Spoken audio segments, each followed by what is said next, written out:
بسم اللہ الرحمن الرحیم۔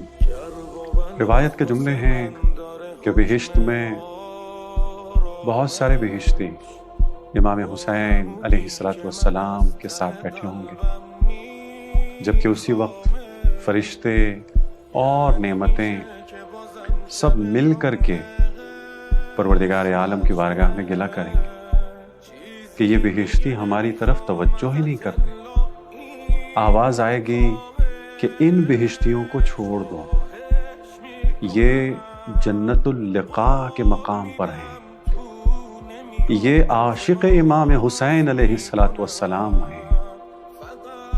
اگر کوئی عاشق حسین ہو، اس کا مطلب یہ ہے کہ وہ عاشق خدا ہے، وہ عاشق اللہ سبحانہ و تعالی ہے۔ کیوں؟ اس لیے کہ امام حسین علیہ السلام اس آئینے کا نام ہے جس میں صرف اور صرف اللہ سبحانہ و تعالی دکھائی دیتا، اور کچھ دکھائی نہیں دیتا۔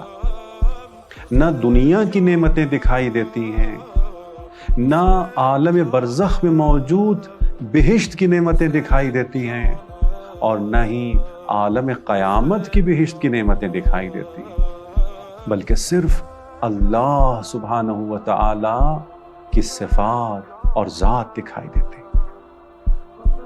یعنی تمام مخلوقات میں اگر کوئی مخلوق لائق محبت ہے تو وہ اہل بیت علیہ السلام۔ اسی لیے پروردگار عالم نے خود حکم دیا، یہ رسول خدا نے نہیں حکم دیا، قل لا اسألکم علیہ اجرا الا المودۃ فی القربى، کہ ہم تم سے اپنی رسالت کی اجرت کے لیے کچھ بھی نہیں مانگتے سوائے مودت، اور وہ بھی مودت برائے قربا، برائے اہل بیت علیہ السلام۔ اب بعض ادباء، بعض شعراء نے عشق مجازی کے قصے بیان کیے، بعض عرفاء بھی بیان کرتے ہیں، جیسے شیریں فرہاد کا ذکر ہے۔ کیوں؟ اس لیے کہ یہ بیچارہ جو عشق مجازی میں گرفتار ہے، یہ عشق مجازی سے عشق حقیقی کی طرف آئے۔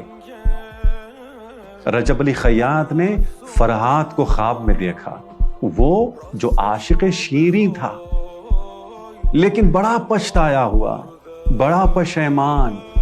اسی لیے رجب علی خیاط نے کہا، اے فرہاد، تم نے اس ذات سے کیوں محبت نہیں کی جو شیریں سے زیادہ، بلکہ سب سے زیادہ شیریں ہے، اس کی محبت سب سے زیادہ میٹھی ہے، تم نے اس سے محبت کیوں نہیں کی؟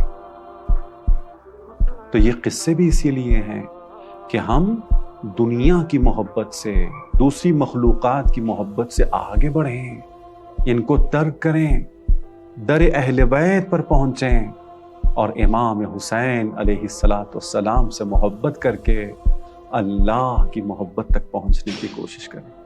یہ محبت آ جائے تو یقین کریں کہ پھر ہر رکاوٹ جو راستے میں ہے وہ خود ختم ہو جائے گی۔